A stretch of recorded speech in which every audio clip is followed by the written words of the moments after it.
Hello students, now we are going to study Microeconomics chapter 10 Producers Equilibrium. Now in this chapter we are going to discussing about the condition of producers in which the producer gain normal profit.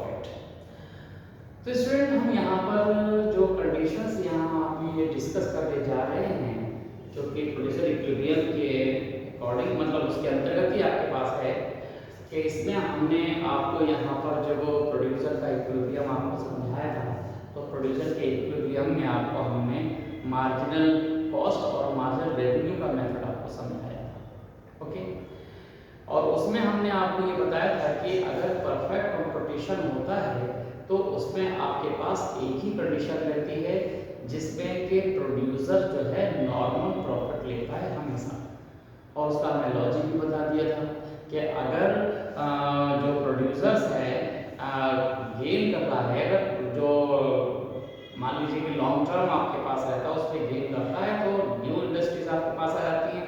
ये हमने सारी चीज़ें आपको समझा दी थी। और short term में हमने आपको यहाँ पर जब बताया था तो उसमें हमने दो कंडीशन आपको एक्सप्लेन कर दी थी। पहले जो कंडीशन हमने एक्सप्लेन की थी वो आपके पास की थी लॉस की कंडीशन, कि कंडीशन क्या थी लॉस की, और दूसरी कंडीशन जो हमने यहाँ पर आपको बताई थी वो बताई थी प्रॉफिट की। ओके, और अब हमारे पास जो तीसरी कंडीशन आती है जिसे हम बोलते हैं नॉर्मल प्रॉफिट। देखिए जो नॉर्मल प्रॉफिट है इसका मतलब जो है आप क्लियर कर लें, इसमें क्या होता है नो लॉस और नो प्रॉफिट, ये कंडीशन होती है आपके पास इस तरह की, नो लॉस और नो प्रॉफिट।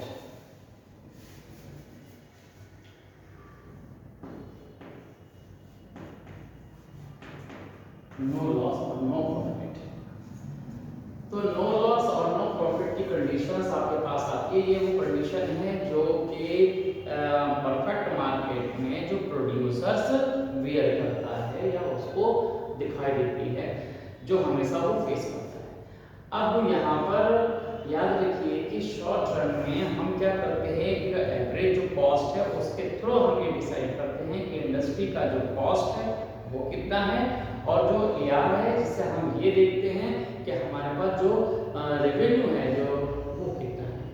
तो इसके बेस पर ही हम यहाँ डिसाइड करते हैं कि किस तरह का जो प्रोड्यूसर्स है वो कंडीशन को बियर कर रहा है। तो ये तीसरी कंडीशन आपके पास आती है, ये जो तीसरी कंडीशन है नॉर्मल प्रॉफिट की कंडीशन, इसे यहाँ आप समझेंगे। ओके, तो समझने के लिए आपको क्या करना है, आपको सिंपल सा वही आपके पास क्या है एक डायग्राम आप यहाँ लेंगे। इस डायग्राम में देखिए ये आपके पास क्या है, हमने ये y एक्स यानी वर्टिकल लाइन ड्रॉ की है और ये x एक्स में हमने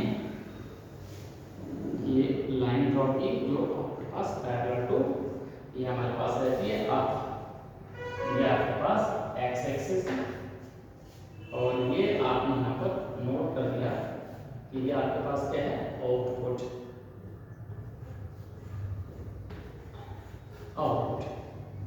ओरिजिन, और ये y एक्सिस है जहां पर हम यहाँ पर क्या कर रहे हैं, यहाँ पर कॉस्ट और जो रेवेन्यू है हम यहाँ पर नोट कर लेते हैं। ये दोनों चीजें आपके पास y एक्सिस पर रहती हैं। हमने लास्ट टाइम ये आपको बताया था कि अगर आप प्रोड्यूसर्स के इक्विलिब्रियम को देखते हैं तो प्रोड्यूसर का इक्विलिब्रियम किससे पता लगता है, तो आपने देखा हमने आपको बार बार यहाँ समझाया है कि जो प्रोड्यूसर का जो हमारे पास क्या है इक्विलिब्रियम जो रहेगा वो क्या रहेगा, जिसके अंदर AR और MR दोनों इक्वल हों, तो वो परफेक्ट कंपटीशन को शो करेगा। और इस परफेक्ट कंपटीशन को शो करने वाली जो रेवेन्यू की लाइन है इसको क्या करेगा, मार्जिनल कॉस्ट क्या करेगा, अपवर्ड जाना इंटरसेक्ट करेगा अपवर्ड। तो अपवर्ड जहां पर भी इंटरसेक्ट करेगा वो कंडीशन हमारी क्या होगी, वो प्रोड्यूसर के इक्विवेलेंट होगी। ये देखिए हमारे पास ये है, ये आपके पास क्या है, ये आपके पास हमने ये फॉर्मूला की जो पैरेलल टू एक्स एक्सिस होगी। ये देखें,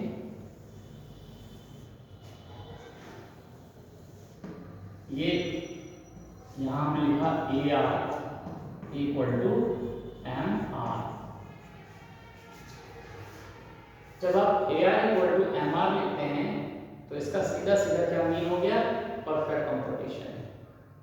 ओके, परफेक्ट कंपटीशन यानी कि जिसमें कोई एक इंडिविजुअल पे भी मतलब प्रोडक्ट के प्राइस पर कोई भी इफेक्ट नहीं डाल सकता, वो कंडीशन आपके पास है। जहाँ पर बहुत ज़्यादा कंज्यूमर्स भी होते हैं, प्रोड्यूसर भी होते हैं। ये कंडीशन जो है हम जब बताएंगे वो आपको बाद में हम बताएंगे। यहाँ परफेक्ट कंपटीशन है वो आपके सिलेबस में भी है, बाकी जो फॉर्म्स ऑफ मार्केट है वो आपके पास बाकी नहीं है, जो परफेक्ट कंपटीशन है वही आपके पास है। तो यहाँ हमारे पास ये कंडीशन, जब भी हम ए आर और एम आर को इक्वल लिखते हैं तो ये सीधा सीधा इंडिकेट करता है कि आपके पास परफेक्ट कंपटीशन है। और परफेक्ट कंपटीशन में एम आर कर्व को अगर मार्जिनल कॉस्ट एमसी कर्व को अपवर्ड इंटरसेक्ट करता है, अपवर्ड का मतलब है नीचे से ऊपर की तरफ। तो ये देखिए हम हमेशा क्या लिखा है कि यहाँ से जो कर्व है ये इस तरह से अपवर्ड हो रहा है, लाइक दिस। ये क्या है आपके पास, ये एक मार्जिनल कॉस्ट कर्व है जो कि अपवर्ड कहाँ इंटरसेक्ट कर रहा है, एम आर को यहाँ इंटरसेक्ट कर रहा है। ये आप देखिए अच्छे से, ये आपने यहाँ चाहिए कर दिया। ये क्यू आपके पास ओ क्यू जो है वो क्या हो गया, लेवल हो गया प्रोडक्शन का। तो इस प्रोडक्शन के लेवल पर अगर हम इक्विवेलेंट कंडीशन देखते हैं तो वो हमें ये दिखती है, ये E is the point where the producer in equilibrium, where marginal cost and marginal revenue both are same. Okay? अब हमने आपको बताया कि जो एवरेज का कॉस्ट है और एवरेज रेवेन्यू है, हम उससे ये पता लगाएंगे कि उसकी जो फर्म की कंडीशन कैसी है। AR कर्व से उसकी एवरेज रेवेन्यू पता लग जाती है और AC कर्व से हमें उसकी कॉस्ट पता लग जाती है। तो हमारे पास याद रखना है कि हमने आपको बार बार यहाँ बताया है, इंडिकेट किया है कि अगर आपको AC और क्या है MC कर्व खींचना है, कि ये हमारे पास क्या है, आपके पास ये AC कर्व है हमारे पास। और अगर हम क्या करते हैं, बार बार आपको हमने बताया कि MC कर्व जब भी ड्रॉ करते हैं तो MC कर्व हमेशा क्या होगा, ये इसके लॉस पर होगा। अब यहाँ होता क्या है कि मार्जिनल कॉस्ट कर्व पहले से बना हुआ है, मतलब ये जो कर्व है हमारे पास ये पहले से बना हुआ है। तो इसमें हम ये ध्यान रखेंगे कि जब भी हम अपने इस कर्व को ड्रॉ करेंगे तो किस तरह से करेंगे, ये कंडीशन आप समझ ले कि अगर मान लीजिए कि आपके पास ये क्या है, इस तरह से आपके पास मान लीजिए आपके पास क्या पहले से ये जो उस कंडीशन में आपके पास है कि ये मार्जिनल कॉस्ट बना हुआ है। तो इसके अंदर हमें क्या करना है, मान लीजिए इस पॉइंट पर हमें AC कर्व को क्या करना है, ज्वाइंट करना है। तो AC कर्व के दो पार्ट है, ये पार्ट में क्या एक पॉइंट तो इधर से आपके पास आएगा, ये लोअर्स होगा, और यहीं से ये अपवर्ड जाएगा, ये होगा। तो ये जो हमारे पास आएगा पॉइंट हमेशा लोअर्स आना चाहिए। इसका AC का ये लोअर्स पॉइंट होता है, ये AC जो हमारे पास होगा उसका लोएस्ट पॉइंट होगा। इस वजह से हमारे पास ये आपका ये दिखाई देगा। ओके, तो ये जरूर आपके पास ध्यान रखना है कि जो एवरेज कॉस्ट कर्व है वो हमेशा लोएस्ट पर ही इंटरसेक्ट होता है जो मार्जिनल कॉस्ट कर्व है इस पर। तो यहाँ पर आप देखें तो ये सीधा सीधा आपको दिखता है, ये पॉइंट है हमारे पास। और एवरेज कॉस्ट जो है आपके पास क्या होगा, यहाँ से आप इसको शुरू करेंगे। ये देखिए हमने यहाँ से शुरू किया है और ये आपके पास क्या होगा, ये जो पॉइंट हम यहाँ देख रहे हैं ध्यान रखना है कि आपको ये पॉइंट लोएस्ट यहाँ पर आना चाहिए। ओके, तो अगर ये पॉइंट आपका लोएस्ट आएगा तो आपका कर्व बिल्कुल सही बनेगा। तो इसके लिए एक काम आप ये भी कर सकते हैं कि आप पहले से ही इसमें जो जो आपने जहां पर दिखाना चाहते वहां पर एक कर्व ड्रॉ कर दे इस तरह से। ये जो पॉइंट है ना, यहाँ पर ऐसे आप इसको इस तरह से एक पॉइंट यहाँ पर पहले से ही इस तरह से ड्रॉ कर लें। ये आपके पास क्या रहा, ये लोएस्ट पॉइंट हो गया। अब इस लोएस्ट पॉइंट को ही आपको करना क्या है, आप इसको एक तरफ यहाँ आगे इसको बढ़ा दें, ओके, और यही पॉइंट आप इसको इधर बढ़ा दें। तो ये आपके पास जो डायग्राम बनेगा आपका बिल्कुल सही बनकर आएगा कि ये आपका पॉइंट इस तरह से, ये देखिए आपका ये AC जो आपके पास करवा गया वो आपका ये रहा AC। तो इस AC में बड़ी बात क्या हो गई, बड़ी बात ये हो गई कि जो आपका लोएस्ट पॉइंट है वो MC से ही इंटरसेक्ट होता हुआ जा रहा है, ओके। तो ये एक रेडियल वाला पॉइंट हो गया। अब AC कर्व आपको क्या बताएगा, AC कर्व बताएगा कि आपकी कॉस्ट कितनी आ रही है, और एवरेज रेवेन्यू आपको बताएगा कि उसका एवरेज जो रेवेन्यू है वो कितना है, इनकम की कितनी, इससे आपको इनकम पता लगेगा। तो अगर हम कंट्री के वो जो इंडस्ट्री की अगर हम यहाँ पर कॉस्ट को देखते हैं तो कॉस्ट आपके पास क्या होगी, वो आप यहाँ पर नोट कर सकते हैं। ये देखिए आपने नोट किया, ये जो कॉस्ट है वो आपके पास होगी। अगर कॉस्ट की बात देखें तो ये देखिए हमारे पास ये जो पॉइंट है ये क्या है, ये की पॉइंट है आपके पास। अगर हम यहाँ पर देखें तो कॉस्ट क्या है, कॉस्ट का मतलब है यहाँ से ये आपके पास ये रेक्टेंगल बनना है ना पूरा, आपके पास ये पूरा रेक्टेंगल ये आपके पास कॉस्ट है, ये प्रोडक्शन है आपके पास क्यू। तो इसको आप O Q E और P ये आप लिख सकते हैं, ये कॉस्ट है। तो ये आपके पास यहाँ पे लिख दिया O Q E P, लिखना आपको ऐसे ही है साइक्लिक ऑर्डर में, ऐसे नहीं लिखेंगे कि P Q O E, ऐसे नहीं लिखेंगे, जिक्सैक हो जाएगा। जब भी आपको कॉस्ट लिखना है या रेवेन्यू लिखना है तो साइक्लिक ऑर्डर में एक ऑर्डर में। अगर यहाँ से शुरू किया है या तो आप इधर से ऐसे चलिए इस तरह से, ओके, और अगर आप इसके नीचे डाउन से चलें तो आप यहाँ से ऐसे लिखें ये। तो हम यहाँ से जो हमने डाउन किया तो P हम यहाँ से ऐसे लिख सकते हैं P O Q E, हम ऐसे लिख सकते हैं O Q E P, हम ऐसे भी लिख सकते हैं Q E P O। मतलब साइक्लिक ऑर्डर होना चाहिए, एक जो रूटीन है वो रास्ता आपका होना चाहिए, बीच में गैप उसके नहीं होना चाहिए। तो ये तो कॉस्ट आपके पास आ गई, AC कर्व से आपने कॉस्ट लिख लिया कि ये आपके पास आ गई, ठीक है। तो ये कॉस्ट आपने यहाँ पर लिख दिया, कॉस्ट आपके पास कितना हो गई O Q E P। अब यहाँ पर रेवेन्यू देख लीजिए आपके पास क्या है,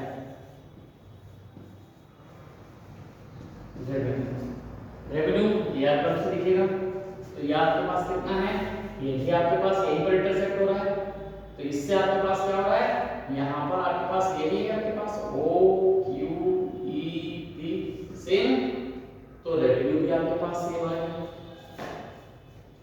O Q E P, okay. तो अब यहाँ पर कंडीशन क्या होगी कि कॉस्ट और रेवेन्यू दोनों सेम है, तो आप यहाँ पर लिख सकते हैं, क्या आप लिख सकते हैं कि जो रेवेन्यू है वो आपके पास कितना है, रेवेन्यू इज इक्वल टू क्या है, कॉस्ट। तो ये आपने लिख दिया कॉस्ट, रेवेन्यू और कॉस्ट जो है वो दोनों इक्वल है, ओके। इसलिए आपके पास क्या है कंडीशन, ना तो इसमें कोई गेन हो रहा है और ना ही इसके अंदर क्या हो रहा है, लॉस हो रहा है। तो ये कंडीशन क्या हो गई, नॉर्मल प्रॉफिट की हो गई। तो no loss no gain company अगर यहाँ पर देखते हैं तो यहाँ पर जो प्रॉफिट है अगर आप देखें तो प्रॉफिट आपके पास क्या रहेगा, अगर प्रॉफिट देखना है तो प्रॉफिट देख सकते हो, लॉस देखना है तो लॉस देख सकते हो। तो ये आपके पास ये क्या हो जाएगा, ये जो प्रॉफिट है इसके अंदर वो आपके पास क्या होगा, अगर आप देखना चाहते हैं तो ये आप इसमें से रेवेन्यू में से माइनस कर दीजिए कॉस्ट। आपने अगर ये माइनस कर दी तो आपको क्या मिलेगा, यहाँ से ये O Q E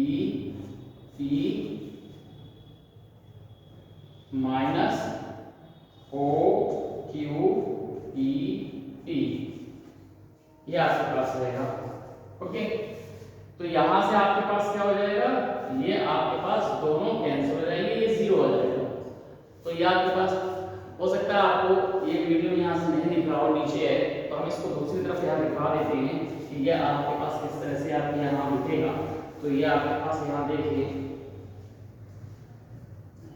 क्या, अगर हम यहाँ पर क्या दिखाना चाहें, प्रॉफिट दिखाना चाहें तो प्रॉफिट यहाँ पर दिखा सकते हैं। देखिए हम इसको ऊपर की साइड में दिखा दे रहे हैं, तो जिससे आपको समझ में आ जाएगा कि जो आपके पास कंडीशन है किस तरह की आपके पास आ रही है। तो ये देखिए आपके पास यहाँ पर क्या लिखा है, ये अगर हम यहाँ पर देखें तो ये प्रॉफिट आपके पास यहाँ क्या मिल रहा है वो आप यहाँ पर नोट कर सकते हैं। ये प्रॉफिट कितना है आपके पास, प्रॉफिट क्या होगा, आप हमेशा क्या करते हैं, रेवेन्यू में से माइनस कर देते हैं क्या चीज, कॉस्ट। कॉस्ट को आपने माइनस कर देना होता है। तो ये आपके पास क्या हो रहा है, यहाँ पर आपके पास क्या है, ये कॉस्ट आपके पास और रेवेन्यू दोनों सेम है, O Q E P, O Q E P minus O Q E P, और ये क्या होगा, एक प्लस एक माइनस दोनों रिड्यूस हो जाएंगे और बचेगा जीरो। जब जीरो हो गया तो इसका मतलब ये जो प्रॉफिट है वो क्या बन गया, ये हो गया normal profit. Therefore it is a normal profit, ये नॉर्मल प्रॉफिट हुआ। ओके, मींस अगर डायग्राम से भी देखें तो रेवेन्यू भी यही है और जो आपके पास कॉस्ट है वो भी यही है। अगर इन दोनों में से आप अगर सब्ट्रैक्ट कर दें तो वो आपके पास जीरो आपका आ जाएगा। तो इस तरह से हमारे पास क्या होता है कि ये जो प्रोड्यूसर्स की जो कंडीशंस है वो तीसरी, जिसे हमने कहा है कि नॉर्मल प्रॉफिट होता है, तो ये नॉर्मल प्रॉफिट की कंडीशंस होती है। हम इसको डायरेक्ट नॉर्मल प्रॉफिट भी लिख सकते हैं। ये जो है हमारे पास ये क्या होता है, ये नॉर्मल प्रॉफिट ही आपके पास कहलाता है। नॉर्मल, ये क्या है आपके पास, इसी को हम बोलते हैं नॉर्मल प्रॉफिट। तो नॉर्मल प्रॉफिट जो है वो हमेशा क्या होता है, वो रेवेन्यू और कॉस्ट को क्या करें, माइनस करें तो जीरो आ जाता है। जीरो आने पर ही नॉर्मल प्रॉफिट होता है।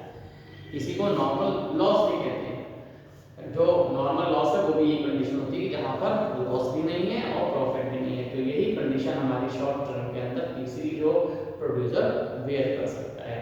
जबकि लॉन्ग टर्म में केवल एक यही कंडीशन आपके पास होती है, उसमें आप एवरेज कॉस्ट है उसको आप नहीं दिखाते, केवल आप उसका इक्विलिब्रियम दिखा देते हैं। तो ये चीज आपको समझ में आ गई। तो हमने एक कंडीशन आपके पास ये भी आपके पास पूछ जाता है कि लॉन्ग टर्म के अंदर जो आपके पास प्रोड्यूसर्स है वो नॉर्मल प्रॉफिट ही क्यों देता है। इसके लिए कुछ हमने बताया था, लेकिन आपको हम यहाँ बता दें कि जो नॉर्मल जो आपके पास प्रॉफिट है वो लॉन्ग टर्म में रहता है।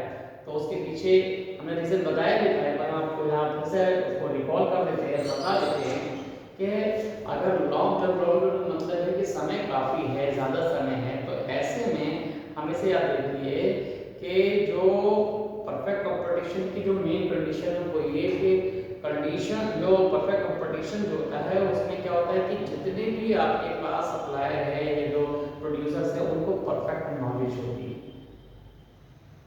तो परफेक्ट नॉलेज का मीन है कि मार्केट में कुछ भी अगर हो रहा है तो उसकी जानकारी उन्हें हमेशा रहती है।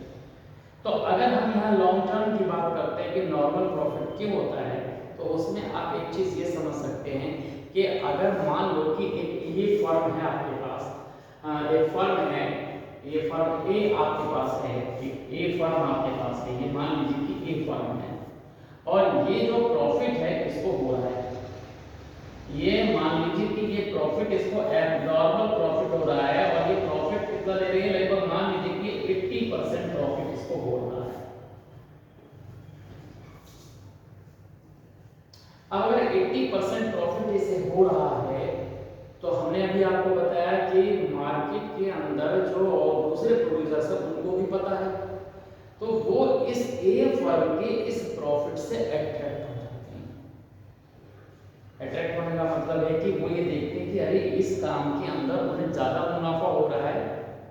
तो बहुत सारे ऐसे लोग हैं जो ए फर्म जो बना रही है, मतलब मान लो कि ये जो ए फर्म है वो एक प्रोडक्ट बना रही है, उस प्रोडक्ट को बनाने के लिए बहुत सारे और जो इंडस्ट्रीज है वो लग जाएगी, क्योंकि सफिशिएंट है टाइम, लॉन्ग टर्म है। तो अब मान लीजिए अभी क्या थी, ये एक इंडस्ट्री थी, अब ऐसे ही क्या होगी, ये तो मान लीजिए सिंगल एक इंडस्ट्री थी, एक ही एक प्रोडक्ट की जो हमारे पास इंडस्ट्री थी वो एक थी। अब लॉन्ग टर्म हो रहा है तो इसके अंदर मान लो कि ऐसे ऐसे ही 10 इंडस्ट्री और आ गई। अब 10 इंडस्ट्री आ गई तो जितना ये प्रोडक्शन करते थे उतना उतना प्रोडक्शन वो भी करने लगेगी। तो कंट्री में जो हमारे पास क्या होगा, इकोनॉमी में सेम जो प्रोडक्ट है वो ज्यादा हो जाएगी। जब ज्यादा हो जाएंगे तो नेचुरली है कि सप्लाई ज्यादा होने का मतलब ये है कि हर फर्म ये चाहेगी कि मैं इसका मुनाफा कमा लूं, मैं इसका मुनाफा कमा लूं, इसलिए वो दूसरे के कंपैरिजन में अपने रेट को डाउन करेगी। तो ये सारी चीजें जब सेम चीज अप्लाई होगी उस इकोनॉमी में तो क्या होगा, जो प्रॉफिट जो 80% का था वो धीरे धीरे करके वो कम होता होता क्या हो जाएगा, वो अपने आप ही 0% पे पहुंच जाएगा। ये 0% पे पहुंच जाता है तो नॉर्मल प्रॉफिट की कंडीशन आ जाती है।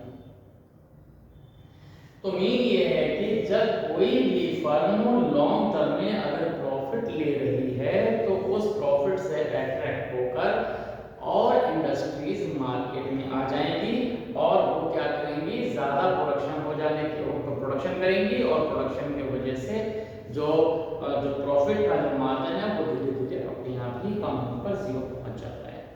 ये तो आपके पास कंडीशन हो गई।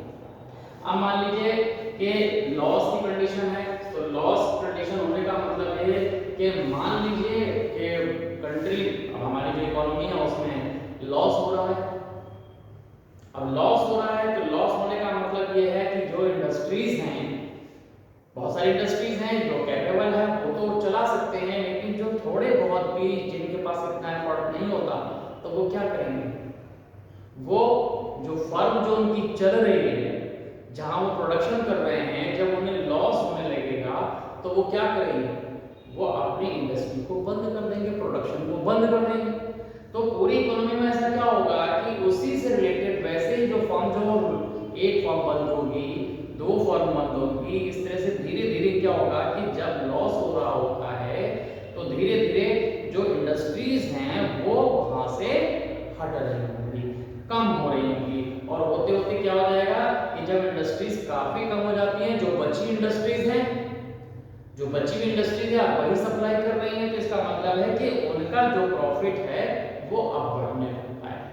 तो इस तरह से क्या होता है कि जब आपके पास लॉस हो रहा है तो वो लॉस कुछ कंट्री जो कुछ इंडस्ट्रीज हैं उनके हटने से, रिमूव होने से जो प्रॉफिट की कंडीशन आती है वो फिर से 0 पर आ जाती है, नॉर्मल पे आ जाती है और वो फर्म जो है वो चलने लगती है। तो याद रखिए कि जब कोई भी लॉन्ग टर्म के अंदर कोई भी जो फर्म है वो 0 प्रॉफिट पर ही चलती रहती है। चलती क्यों है, क्यों, क्योंकि याद रखिए कि अगर 0 प्रॉफिट है और लॉन्ग टर्म में एक इंडस्ट्री रन कर रही है तो इंडस्ट्रीज में एम्प्लॉयमेंट भी हो रहा है, कंट्री के अंदर आर्टिकल भी बन रहे हैं और जो ऑनर्स हैं उनको भी इनकम मिल रही है, मतलब सबको बराबर इनकम मिल रही है लगातार। तो प्रॉफिट जो है वो नहीं हो रहा है, लेकिन एसेट्स बनी हुई है, जो इंडस्ट्री की जो एसेट्स है वो बनी हुई है, क्योंकि कंट्री में एम्प्लॉयमेंट का लेवल जो है बढ़ा हुआ है, इसलिए क्या होता है कि वो इंडस्ट्री चलती रहती है कि रॉ मटेरियल के लिए उसकी कॉस्ट भी निकल रही है, उसकी सैलरी भी निकल रही है, सब कुछ निकल रहा है। बस ये है कि जो प्रॉफिट था वो अब तक वो इंडस्ट्री कमा चुकी है, सब कुछ कर चुकी है, तो अगर अब वो बंद कर देते हैं तो वो एसेट्स उसकी खत्म हो जाएगी, वो इंडस्ट्री बंद हो जाएगी, वो उनसे फिर उन्हें जो है जो अभी मेंटेन किए हुए हैं वो उनको नहीं मिल पाएगा।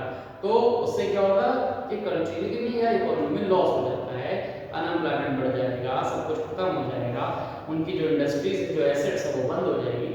तो इस तरह से हमारे पास क्या होता है कि वो जो इंडस्ट्री है वो रन करती रहती है। तो नॉर्मल प्रॉफिट पर इंडस्ट्रीज हमेशा रन करती हैं लॉन्ग टर्म पे। और जो शॉर्ट टर्म है उसमें आपने देख लिया 3 कंडीशंस आपके पास रहती हैं, एक लॉस की कंडीशन रहती है, एक प्रॉफिट की कंडीशन रहती है और एक आपके पास नॉर्मल प्रॉफिट की कंडीशन होती है जहां पर उसे कोई फायदा या नुकसान नहीं होता है। तो ये 3 कंडीशंस आपके पास हो गई। तो ये आपके पास क्या था, प्रोड्यूसर्स इक्विलिब्रियम में, ये आपके पास चैप्टर में यही सब आपके पास है। ओके, तो ये पूरे चैप्टर में आप देखेंगे तो जो एक आपके पास जो प्रोड्यूसर इक्विलिब्रियम की कंडीशंस हैं, आपके पास शॉर्ट टर्म में जो एक आपके पास जहां प्राइस जो है वो चेंज नहीं होता, वहां पर किस तरह से इक्विलिब्रियम में आपके पास आता है। एक आपके पास परफेक्ट कंपटीशन में आपके पास क्या होता है, जहां पर जो टीआर और डीसी मेथड आप देखते हैं, टीआर डीसी मेथड से आपने देखा था, और एक आपके पास क्या होता है मार्जिनल यानी एमआर और एमसी मेथड, ये दो ही मेथड आपके पास है। और इसमें मोस्टली जो सबसे ज़्यादा आपसे पूछा जाता है वो एमसी और एमआर मेथड ज़्यादा पूछा जाता है, तो उसे आप अच्छी तरह से तैयार कर सकते हैं। और कोई भी कंडीशन आपके पास पूछी जा सकती है कि बताइए कि जो शॉर्ट टर्म है उसमें इंडस्ट्री को अगर फायदा नहीं हो रहा है तो वो कहाँ पर आपके पास वेयर करती है, कैसे वो कंडीशंस आपके शो करती है। तो ये आपके पास समझ में आना चाहिए। ओके, और जो हमारे पास नेक्स्ट आपके पास जो आपका आएगा जिसमें हमारे पास आता है सप्लाई, तो वो हम आपके पास न्यू जो चैप्टर है वो आपका सप्लाई का रहेगा। तो उससे पहले आपके पास जो हमने जो कॉन्सेप्ट ऑफ कॉस्ट का आपको बताया था, कॉन्सेप्ट ऑफ रेवेन्यू आपको हमने ये समझाया था, और उन दोनों का जो कंबाइंड फॉर्म जो प्रोड्यूसर्स का इक्विलिब्रियम है वो आपको हमने ये समझाया था। ये सारे जो फंक्शंस जो आपके पास और जो वर्क है वो आपके फेयर वर्क कॉपी में आपके पास होना चाहिए, और वो सारे जो आपके पास पॉइंट हैं इसके वो आप उसके अंदर मेंशन कर दें, और उसकी जो एक फोटो जो कॉपीज है उसको क्लिक करके वो आप क्या करें, हमारे जो पर्सन जो व्हाट्सएप नंबर है उस पर भेज दें। और हाँ, इसके अलावा भी आप समझ लीजिए, ये तो सारा आपका हो गया। एक चीज़ आपको और रिमाइंड करानी थी कि जो आपके पास जो पर्यावरण जो आपके पास एक जो एक्टिविटीज़ है पर्यावरण की, उसके लिए जो आपके पास लिंक भेजा गया है उसके अंदर आप उसे लोड करें और उसे उसका जो ई सर्टिफिकेट है वो निकाल के ज़रूर आप क्या करें, जो आपके क्लास टीचर उनको भेज दें या हमें आप भेज दें। ये कंपलसरी है सबके लिए। ओके, तो वो आप जरूर करें। ऐसे ही वो जो परीक्षा पे चर्चा का जो सर्टिफिकेट था उसका आपका भेजना था, और जो आपके पास ये 26 तारीख तक ये आपको कंप्लीट करके भेज देना है, तो वो आप कर देंगे। तो ये इस तरह से आपको ये समझ में आ गया कि प्रोड्यूसर इक्विलिब्रियम किस तरह से आपके पास रहेगा। ओके, इसकी सारी कंडीशंस आपको समझ में आ गई, इसको आप करके भेजिए। Okay, thank you.